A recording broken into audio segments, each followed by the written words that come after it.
What is up, guys? It's Fluid Football, and welcome to week 2 of Transfer Roundup, where we are going to discuss all the latest rumours and transfer deals. Yeah, a lot has happened this week. Obviously, we've got a list down of the players we're going to talk about. But yeah, let's just get straight into it with the big one, Mbappe. Yeah, well, there's been a lot of news about Mbappe. Apparently, he's not going to extend his deal, which means if he doesn't leave this year, he goes on a free. Next season, he will go on a free, which would be pretty incredible for a player of his quality. Yeah, PSG have to cash in. Yeah, they've got it. They'll still be able to get like 150 mil for him now, honestly, even with only 1 year on your contract. Yeah, Like, I mean, 150 million for Mbappe is a steal. Yeah. Who will get him? I mean, look at the market nowadays, but that is a steal. Who will get him? Not many teams can afford him when you bear in mind he's probably like 5 million a week. Yeah, that is true. That's what his deal seems to be. But I think Real Madrid are the favourites, but they just signed Bellingham. Yeah, it depends. Can they buy anyone else, Real Madrid? Can Real Madrid keep spending 200 million every single window? Transfer window. Bellingham was 100 million. Yeah, but they also last season they signed like Tuchemeni and stuff like that. Yeah, that's true. But they have sold a few players. Asensio, Hazard's left, big players on big contracts. Big wages, wages. So maybe it allows them, but you're just thinking Mbappe goes to Real Madrid. It's over. But Mbappe, you know what kind of character he is. He wants his own way. He wants to play on the left. But obviously, Vinicius is on the left. So I think Mbappe can play striker or left. I would prefer him striker, to be honest. Yeah, but I don't think he likes to play there. Because obviously that's why him, Neymar fell out. Because Neymar wants to play on the left, but Mbappe wants to play on the left. And Mbappe gets his own way. It'd be interesting to see what happens if he did go to Real Madrid. Another club interested, potentially, if we get taken over like Qatar, Manchester United. It's happening, people. We're getting Mbappe. Well, you can definitely afford him, especially if you get taken over. It won't be this. I don't think that the takeover is going to. It's not going to be done, is it? Until end of the transfer market. I think Manchester United are begging on Mbappe staying. Yeah, and I don't think he'll pick us anyway, because he can pick any club then. Yeah. You know, why would he not pick City? You know. I know, yeah. Well, Grealish is clear, but he would pick Real Madrid, though.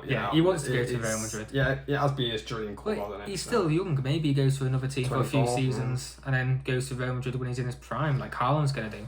So I think one positive thing though is he is getting out of PSG. He needs to. Whatever he does, if he wants to win the Ballon d'Or, he needs to leave. And thankfully, I think he's realising this now, and he's leaving, which is. And that's nothing. That's not disrespecting PSG. It's just their league isn't competitive enough. No, you look at Haaland. He will win the Ballon d'Or. I think. Well, he should win anyway. Unless it's rigged. Destroyed every Premier League goal score record this season. Obviously won the treble. He will win it. And Mbappe needs to move to a better league. Yeah, he needs to go to Spain or England. Yeah, one of them leagues. But that is Mbappe. Next player, who do you want to talk about next? An interesting one. Tielemans. So we can talk about. I think this is an interesting one. He's gone to Aston Villa. Brilliant signing, I think. For Villa. Yeah, what a signing on a free. They're in the Conference League and they're doing big stuff. And who else is it they want? And they want to sign him, João Felix. João Felix. Yeah, that's who they're trying to sign. He might be a bit too big. I don't know for Villa, but they're going big. Tielemans is a great player. They're a historic club, aren't they? I know Tielemans didn't have a great season last season, but he was at Leicester. Everyone had a bad season at Leicester last season. Yeah. But getting Tielemans, a player of his quality, on a free deal, that's great for Aston Villa. I think one thing though about Tielemans, what we saw last season, is he is lazy. I think. Yeah, he is lazy, and especially when stuff isn't going his way. But he wanted to leave for season before, and he didn't get it. And for whatever reason, Leicester didn't let him go because they knew he wasn't going to sign a contract, and he would go the season after for free. And that's ended up what happened. So you just couldn't imagine Tielemans in the Championship. He was never gonna. He was never. You couldn't imagine. Same with Harvey Barnes. I think Maddison. Yeah, definitely. Most of their players are left. Most of them have already left, haven't they? They have, yeah. But Villa, what a signing! Straight into that midfield. Yeah, I think. What's the midfield going to be now? Tielemans, Ramsey, Douglas Luiz. There's McGinn. Oh, I forgot about McGinn. Yeah, but McGinn's experience, really good now. His stats. And especially they need a lot of squad depth now. They're going to be competing in Europe. Yeah. And their ambition for next season will be getting into Europe again or winning for Conference League. Which I have said I think they'll do that way. I do think they'll win the Conference They'll League. definitely be one of the favourites. But Tielemans to Villa, great signing for Villa. You know, he always scores worldies as well, doesn't he? I swear every goal's a worldie. Yeah. He never scores like a bad goal. I know, yeah. But now, what a signing for Aston Villa. The next player we're going to talk about is Kovacic. Yeah, Kovacic from Chelsea to City. Potentially. Yeah, well, it's... Most of these haven't happened yet. Yeah, they're just rumours, but this one is pretty certain to happen. Yeah, personal terms are agreed. Apparently there's going to be a fee of like 34 million. I'm not sure how long Kovacic has got left on his deal. How old is he? I think he's 29. I think that's quite... Well, it's quite old. In this market, it's not expensive, but players nowadays can... I think he has only got like a year in his contract, so I wouldn't be paying 34 million for him, but I think he'll do well at City. I hope so anyway. Most players do well at City. Yeah. You know, you're joining the best team in the world. It's very hard not It's a lot to easier. Succeed. It's a lot easier for a player to go into a better team. It is, yeah. Will he start? Well, this is the problem. It depends. Maybe he just wants depth. Maybe he just wants more depth. Well, if Gundogan leaves, Bernardo Silva leaves, then Kovacic, we have to get Kovacic in, and we'll probably need someone else in. That's true. So we are preparing for Gundogan to leave. I think he will. He's going to leave, and it's a great. If he was going to leave at any point, what a way for him to leave after a Champions League win. So I wouldn't blame him if he left, to be honest. And I think Kovacic is a good replacement. I think he's a good replacement. He was great for Chelsea. And now he's going to go to an even better team. My one issue is we're losing Gundogan, who is a big goal scorer for us. He scores a lot of big goals. Yeah, Kovacic isn't a goal scorer. He's so bad at shooting. And that's my problem. It's something you can't really like... At 29 as well. Yeah, at 29, he's not going to turn in next season and score like 10 goals. He's not going to turn into Haaland. Yeah, obviously. But he's not going to get like 10 goals. Well, hopefully you never know. I mean, I don't think he will because he's shooting. With the amount of possession Man City have. Yeah. You'll definitely get opportunities, but it's whether you can take them or not. Yeah.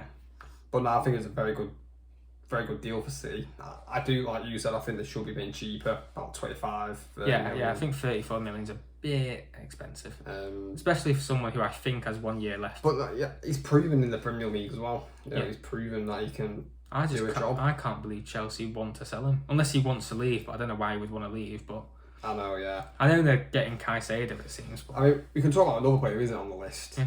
Mason Mount. Oh, yeah. Yeah, we can talk about him if you want. What are Chelsea doing letting all their midfielders go? They must have something big planned. You know, because Mason Mount to Manchester United. Yeah. Is it going to happen? Most likely. I actually don't know, you know. Well, what's going to be? Is it like 60? It's a joke. Honestly. He's not worth 60 million. English tax. Yeah, every English player gets like 30 million added on, don't they? I think Manchester honestly should stay away. If you can pay 40, 45, get in, but 50, 60, nah, stay away from that. I would. But yeah, I don't know what Chelsea are doing. I know they've had a bad last season, but Kovacic and Mount are like two of the best midfielders they have. Well, Chelsea are going to spend like another 300-400 million. They are. Let's face it, they are. That'll be 1 billion since Todd Bowley came in, which is only like just over a year ago. He's already spent $1 billion. that's stupid. I don't know get Champions League. If they don't get Champions League next season, spend another 300 million. I don't know what to say. And all this stuff about City spending money, money doesn't guarantee success, does it? You know, they may be selling Kovacic and Mount. Yeah, but they might be buying Caicedo. And and if they do buy Caicedo on the list, he's better than both them players. Let's face it. He's a fantastic player. He is very young. He's going to develop into an unbelievable player. Some would say he's Brighton's best player. A lot of people would say it. I think he's Brighton's best player. And I think when you look at McAllister, who's already left, Brighton will want a massive fee. 80 million, I think. Yeah, there's no way there's like a what do you call it, release clause. There's no way there's a release clause.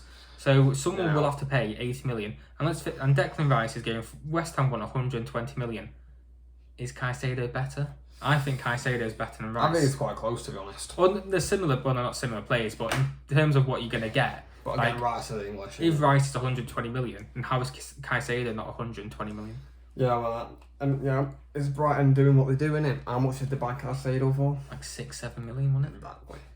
United what they do. We could have got Caicedo 4 million. Yeah. 4 million. Too expensive. Just think about that, people. Think about and now he's going to leave 4 million we could have got it for. But the issue is, we had Ollie in charge at that point. He would have put him in the academy. Yeah, that's what he did with Ahmad. I never forgot about him. That's what he did with Ahmad.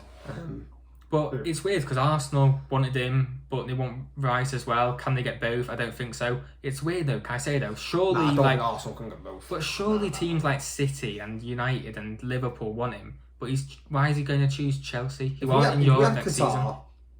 I think we'll be looking at him, but we just don't have the funds. I don't think. I think we only have like 120 million. Really?